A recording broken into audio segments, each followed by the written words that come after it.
नेपाल में आई विनाशकारी बाढ़ ने एक बार फिर हिमालय में बढ़ते खतरों को लेकर कई सवाल खड़े कर दिए हैं। कहीं इसे ग्लेशियर से जोड़कर देखा जा रहा है, कहीं ग्लोफ जैसे शब्द चर्चा में हैं। आखिर पहाड़ों में अचानक इतना पानी और मलबा आता कहां से है?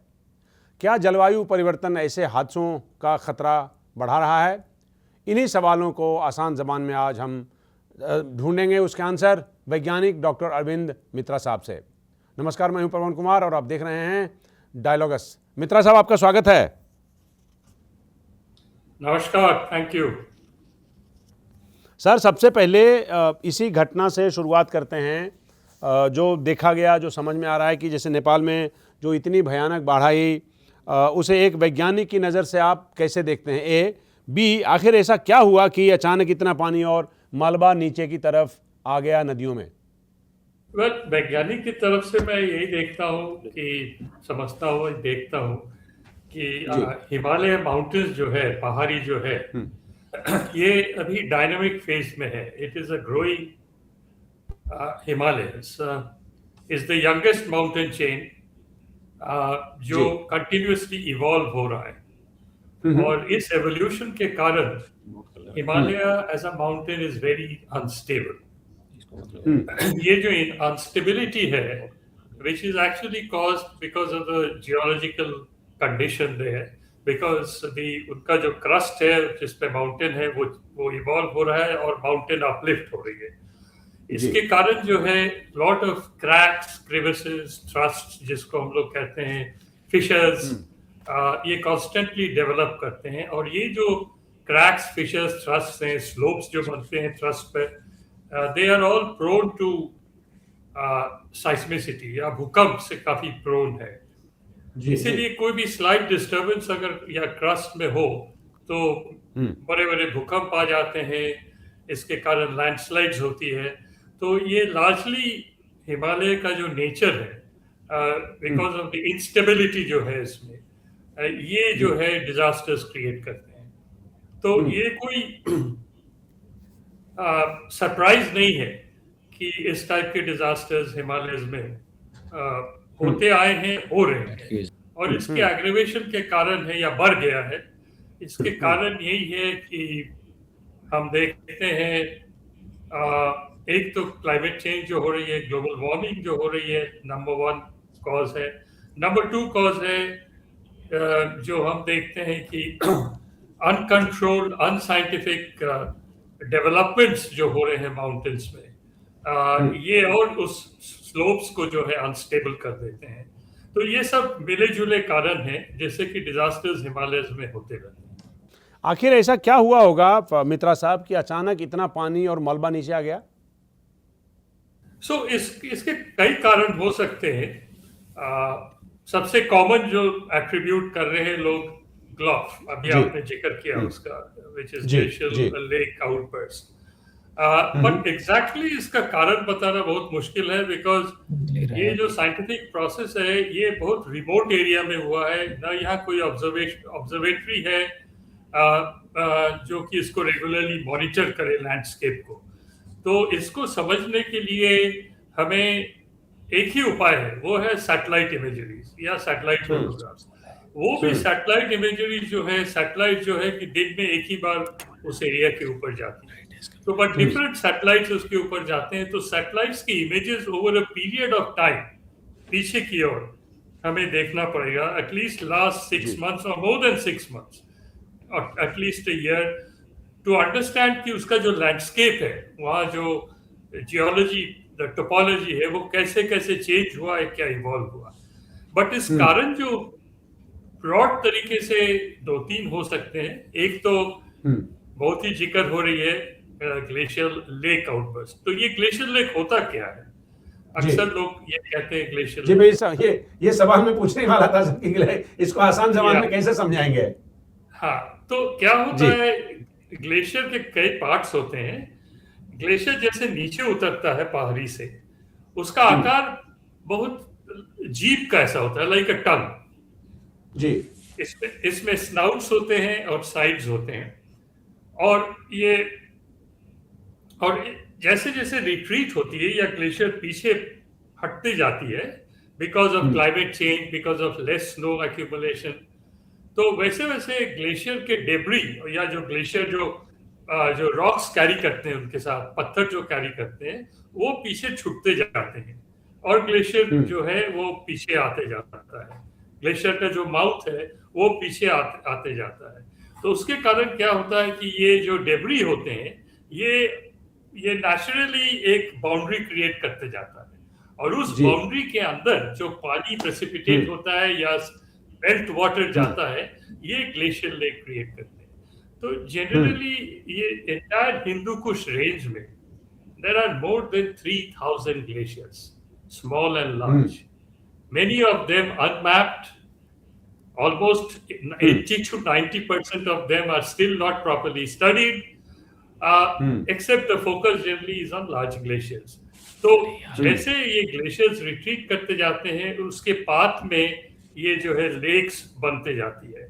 तो कभी कभी लेक्स 3-4 लेक हो सकते हैं दूरियों पर, जैसे ग्लेशियर पीछे हटती है।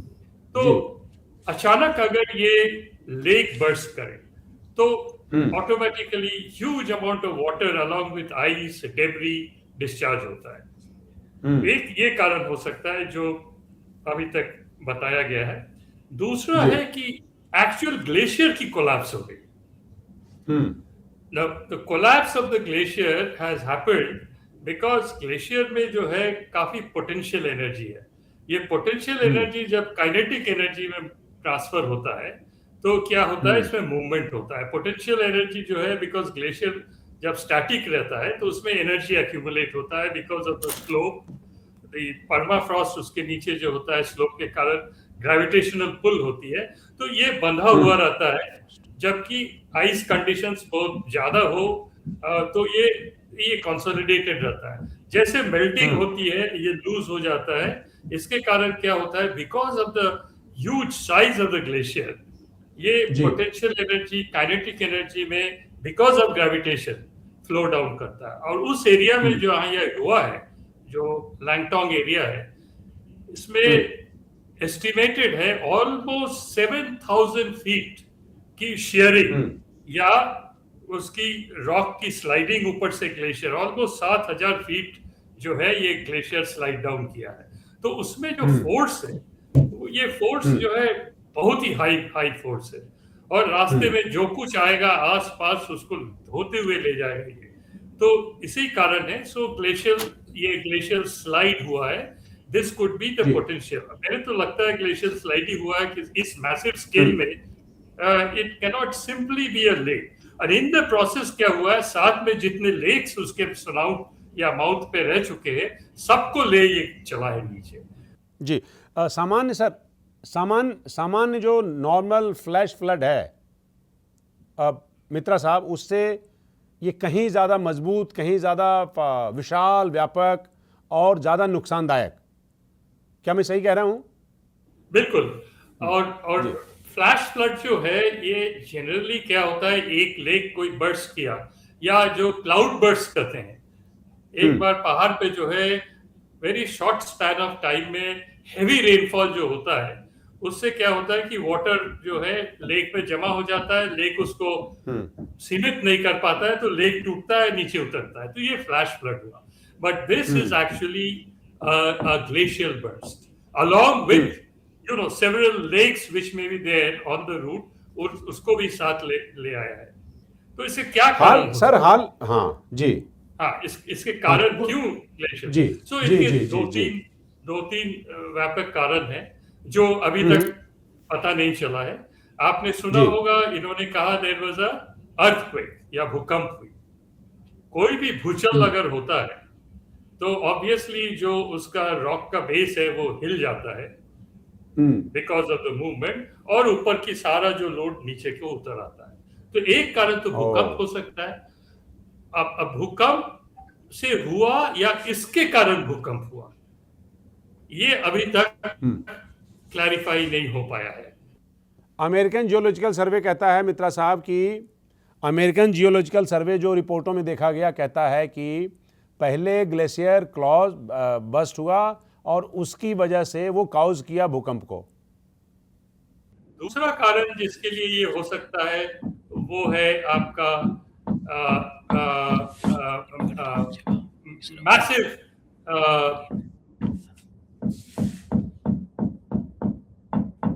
मैसिव क्लाउड बर्स्ट होगा। उसके लिए से एकाएक जो पानी ऊपर से वो जो क्या हुआ, जो बारिश की लोड जो है वो ग्लेशियर को नीचे धक्का मारा। और तीसरा वेरी इंपॉर्टेंट कारण है वो है एवलांच। पहाड़ों में आपने अक्सर सुना होगा एवलांच होते हैं, जी जी, यानी बर्फ के चट्टान जो है ऊपर से स्लाइड करके नीचे आ जाते हैं। तो ये एवलांच तो नेचुरल है। उस समय क्या होता है, ग्लेशियर के जो नीचे का तट है वो जब होल्ड नहीं कर पाता है ग्लेशियर को बिकॉज ऑफ द परमाफ्रॉस्ट, वो ऑटोमेटिकली क्या होता है, ग्लेशियर नीचे स्लिप करता है बर्फ के साथ, तो उसको एवलांच कहते हैं। तो ये 3-4 मेन मुख्य कारण है जिसकी वजह से हो सकता है। एक तो साइस्मिक, दूसरा ये नॉर्मल एवलांच हुआ ऊपर से जो कि which cause the shear of the mountain, and third there had been a massive cloud burst. अच्छा, एक और मित्रा साहब, एकदम जी, एकदम दो चीज़ें। एक तो ये कि इसमें किसी निष्कर्ष पे पहुंचने में कितना वक्त लगेगा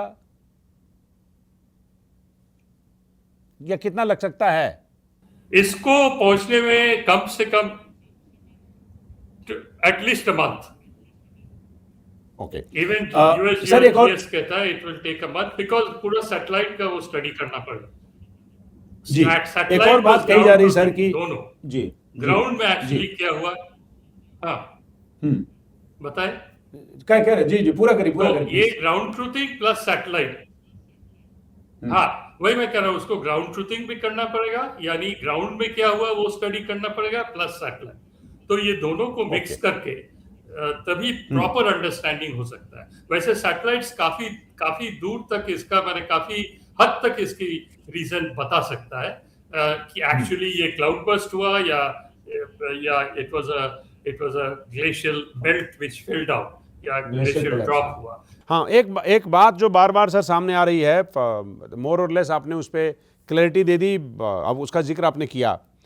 अगर पहाड़ से बर्फ और चट्टानों का हिस्सा टूटकर नीचे गिरते हैं, नदी में गिरता है, ये कितना विनाशकारी है ये लगभग देखने को मिल गया।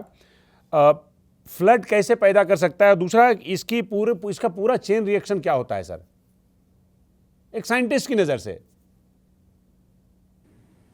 नहीं, इसका चेन रिएक्शन जो है वो देख ही रहे, वो मैसिव फ्लडिंग हो रही है और सारा डिस्ट्रक्शन होता है, पूरा इकोलॉजी जो है वो भी डिस्टर्ब हो जाता है।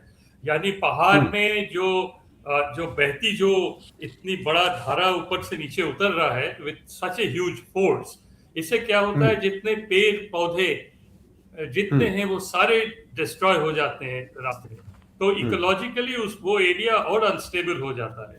तो इससे क्या होता है कि it becomes more prone to similar future attacks, क्योंकि एक बार वेजिटेशन अगर हट गया, बिकॉज पहाड़ों में वेजिटेशन बहुत इंपॉर्टेंट रोल प्ले करता है, आपको पता है, क्योंकि वो टॉप सॉइल को होल्ड करता है, उसके कारण प्लस वाटर अब्सॉर्ब करता है, तो उसके कारण परमाफ्रॉस्ट को काफी इफेक्ट आती है।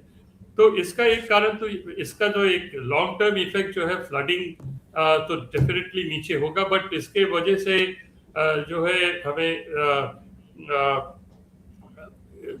जो फ्लड की जो पॉसिबिलिटी है later on, that can also increase, because already एक चैनल बन चुका है इतना बड़ा, जो ऊपर से वो एक चैनल ऑलरेडी बन चुका है, वो channel always is open for floods and debris to come down. तो ये लॉन्ग टर्म इसका इफेक्ट है। ये हुई ना सर बात। सर एक बात बताइए कि ये ऐसी इस फेरोसिटी का और इस वॉल्यूम में जो प्रॉब्लम आप देख रहे हैं, इसका हमारे पास अभी हिंदुस्तान के आसपास या पूरी दुनिया में कोई एग्जाम्पल मौजूद है, या लगता है आपको अपने किस्म की अकेली घटना है ये? नहीं, पहाड़ों में तो अक्सर होता है, अभी स्विस एल्प्स में भी हुआ है कुछ दिन नहीं सर, इस फेरोसिटी का वॉल्यूम, इस साइज, नहीं इस फेरोसिटी का तो मैंने अभी पास्ट हिस्ट्री में तो कभी दूसरे जगह सुना नहीं हूं या पढ़ा नहीं हूं, और ये हिमालय में ही हो सकता है, बिकॉज मैं आपको शुरू में रीजन बताया हिमालय का, because of the youngest mountain chain. अब प्रॉब्लम है कि ये स्टडी करने के लिए कोई एक देश, कोई एक इंस्टीट्यूशन अकेले नहीं कर पाएगा। मैं जैसे बता रहा हूँ, एक तो ग्राउंड ट्रूथिंग करना बहुत मुश्किल है। ये सब एरिया जो है बिल्कुल इनहैबिटेड एरियाज हैं, इसमें जाकर कैंप करके रहना भी आप कुछ ही महीना शायद कर सकेंगे, उसके बाद ये इनएक्सेसिबल हो जाता है। दूसरा है, अभी नया जो विधि यूज किया जा रहा है वो ड्रोन टेक्नोलॉजी। अब ड्रोन के साथ भी लिमिटेशन है। अभी आपने पढ़ा होगा माउंट कैलाश में अभी हाल में चाइना ने for the first time mount Kailash जो है, अभी तक कोई ऊपर माउंट कैलाश तक पहुंच नहीं पाया ट्रेक करके, whatever the reason is. उसको पहली बार एक ड्रोन ने पूरा माउंट कैलाश का ऊपर से व्यू लिया।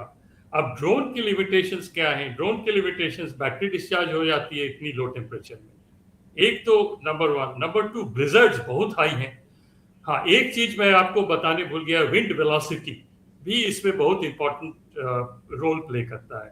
तो very high speed wind velocity है। मैं तो खुद अंटार्कटिका जा चुका हूँ, तो हमें आई हैव एक्सपीरियंस ब्लिजर्ड का।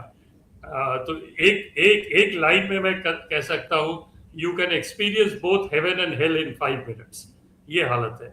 जब शांत रहेगा वो नेचर, अद्भुत नेचर है, मगर 5 मिनट के अंदर वो nature can become so ferocious that one cannot imagine. तो वही एग्जैक्टली यही हुआ है। मिनटों के अंदर, सेकंड्स के अंदर ये बर्स्ट हुआ है। तो एक तो मैं बताया, because of low oxygen, low temperature, high wind speed, ये सारे कंडीशंस हैं जो इवन आपको ड्रोन का या सैटेलाइट इमेजरी भी, फिर cloud conditions, it's very foggy, very cloudy up mountains पे, बादल बहुत ज्यादा घने हैं। तो इसमें क्या होता है, ड्रोन इमेजरी, सैटेलाइट इमेजरी का भी रेस्ट्रिक्शंस हो जाते हैं। तो ये सब कारणवश जो है, सारा पूरा जो हिमालयन चेन है, ये अकेले कोई देश इसको ना समझ पाएगा ना स्टडी कर पाएगा। सर एक बात बताइए कि ये सर जो इसके लिए केवल सर, इसके लिए केवल क्लाइमेट चेंज या बाकी फैक्टर्स भी क्लाइमेट चेंज को जिम्मेदार ठहराना जल्दबाजी होगी? नहीं, क्लाइमेट चेंज तो डेफिनेटली एक कारण है। मैं जैसे अंटार्कटिका का बात कर रहा हूँ, हम अंटार्कटिका में हमारे जो स्टेशन है वहाँ ग्लेशियर मॉनिटर करते हैं हम, और वो ग्लेशियर करीब 1986 से वो ग्लेशियर माइग्रेट होता रहा है। हिमालयस में कहता है since 2000 the retreat of the glacier, the speed of the retreat of glacier has doubled up. This is definitely due to global warming. I mean, there is no doubt about it. But as I told, आप खाली global warming को आप नहीं blame कर सकते। इसके लिए वहाँ का जो seismic condition है, geomorphology जिसको कहा जाता है, उसमें change किसी भी कारण आ सकता है, वो because of the load, rainfall, seismicity। तो ये कारण जो ट्रिगर किया है, जो क्लाइमेट चेंज तो एक लॉन्ग टर्म इफेक्ट है, इसके कारण मेल्टिंग हो रही है, इसके कारण ग्लेशियर्स डिप्लीट हो रहे हैं, ग्लेशियर लेक्स बनते जा रहे हैं। But it is a mix of the climate change effect and also the other factors which I talked about. Sir आप ये लास्ट के 2 सवाल पूछूंगा सर। ये बताइए कि ये जो हिमालय रीजन है, जो हिमालयन माउंटेन्स है, वहीं पे ये खतरा है या दुनिया की जो बाकी पर्वत श्रृंखलाएं हैं, जैसे मान लीजिए मैं एंडीज का एग्जांपल देता हूं, तो उन सब पर्वत श्रृंखलाओं में भी ये खतरा बना हुआ है क्या? खतरा है, बट हिमालय का जो उसका जो इंटेंसिटी होगी वो डेफिनेटली बहुत ज्यादा होगा कंपेयर टू अदर माउंटेन्स। उसके कारण मैं बताया, because of the instability, slope factor, there are so many factors, Himalaya, number of glaciers, number of glacier lakes. तो ये काफी कारण हैं जिसके वजह से हिमालय का जो इस टाइप का disaster will be much more intense, much more severe, जो हमने कल परसों देखा है। the intensity will be much more, the volume will be much तो भारत को सबसे ज्यादा चिंता करने की जरूरत है, भारत, चाइना, नेपाल वगैरह वगैरह। बिल्कुल चिंता करने की, बिल्कुल, इसीलिए जो है ये सारा देश मिलकर साइंटिफिक स्टडी करना मैनकाइंड के लिए, ह्यूमैनिटी फैक्टर्स। तो जी साइंटिस्ट जो है ये they work beyond boundaries, so knowledge creation और उसका एनालिसिस, उसका मॉडलिंग, ये बहुत जरूरी है। और इसके लिए as I told you latest technology चाहिए, इसके लिए कंबाइंड एफर्ट चाहिए। एसोसिएशन ऑफ कंट्रीज ऑलरेडी है इसी बोर्ड में जो ये काम कर रही है, उसको स्ट्रेंथन करना है। और भारत के लिए तो बहुत इंपॉर्टेंट है कि कंप्लीट माउंटेन चेन जो है हिंदू कुश का, right Hindu seismic, because Himalaya is prone to earthquake, and earthquake होने से ही इस टाइप की लैंडस्लाइड होना ही होना है अगर अर्थक्वेक ऊपर हो गया तो इसीलिए इसको मॉनिटरिंग करना और अर्ली वार्निंग सिस्टम बैठाना बहुत जरूरी है। और सर एक आखिरी सवाल मित्रा साहब, एक आखिरी सवाल मित्रा साहब कि नेपाल की ये घटना एक आखिरी सवाल सर, नेपाल की ये घटना भारत के लिए कितनी बड़ी चेतावनी है, खासकर उत्तराखंड, हिमाचल प्रदेश, सिक्किम और अरुणाचल प्रदेश जैसे हिमालयन राज्यों को इससे क्या सीखने की ज़रूरत है, ताकि हम इसको रोक नहीं सकते लेकिन इसको पहले प्रेडिक्ट कर सकते हैं, उस हिसाब से स्पीड ब्रेकर लगा सकते हैं जिससे हमारी सुरक्षा सुनिश्चित हो सकेगी। आखिरी सवाल सर। हाँ, तो वही मैं बता रहा हूँ, ये prevention is better than cure, but prevention तभी होगा जब आपके पास साइंटिफिक डेटा हो, कांस्टेंट डेटा मिले जिसको आप मॉडल कर सके और बता सके ग्लेशियर फ्लो कैसे हो रहा है। प्रिवेंशन तभी होगा जब आपके पास अर्ली वार्निंग सिस्टम्स हो, जैसे सुनामी के बाद हमने सुनामी वार्निंग सिस्टम सेटअप किया है और इंडिया फोरकास्ट करती है सारा इंडियन ओशन रीजन जी कंट्रीज को, उस टाइप का अर्ली वार्निंग सिस्टम सेट करना पड़ेगा। और कांस्टेंट सैटेलाइट्स, अर्थ ऑब्जर्विंग सैटेलाइट डिफरेंट कंट्रीज का, चाइना हुआ, यूएस का, जिसके हैं उसके साथ जो है कांस्टेंट डेटा उससे डाउनलोड हो। तो ये सारे फैक्टर्स जो है मिल के करना पड़ेगा। ये कोई एक ये खाली नेपाल के लिए नहीं, ये तो इंडिया के अंदर भी हो सकता है, उत्तराखंड में होता है, आप देख रहे हैं ये बढ़ते जा रहा है हर एक साल। इसकी जो वॉल्यूम है, इसका जो नुकसान पैदा कर रहा है, वो definitely the economic impact it has, it is much more than investing in some of the scientific research and scientific observation. ये पेनी वाइज पाउंड फुलिश हमारा काफी अप्रोच होता है कि जब डिजास्टर हो जाए तो उसका मैनेजमेंट करें, उसका जो कॉस्ट है वो कई गुना ज्यादा है। हम साइंटिफिक अगर सिस्टम को मजबूत करें, पहाड़ों पर उसका ऑब्जर्वेशन सिस्टम करें, इंटीग्रेटेड कंप्यूटिंग फैसिलिटी लगाए, रियल टाइम ये वेदर फोरकास्ट हो उसके कारण, तो इसे काफी हमें रोक तो नहीं सकते, definitely we can not stop it, but we can prevent it through early warning. चलिए मित्रा साहब, आपका बहुत बहुत शुक्रिया हमसे बात करने के लिए।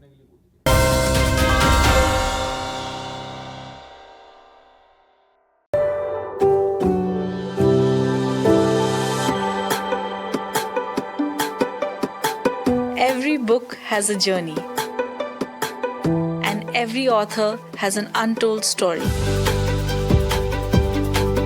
Behind every powerful book lies curiosity, courage, and countless conversations. Discover them all on Books and Banter, a Dialogus Digital original series.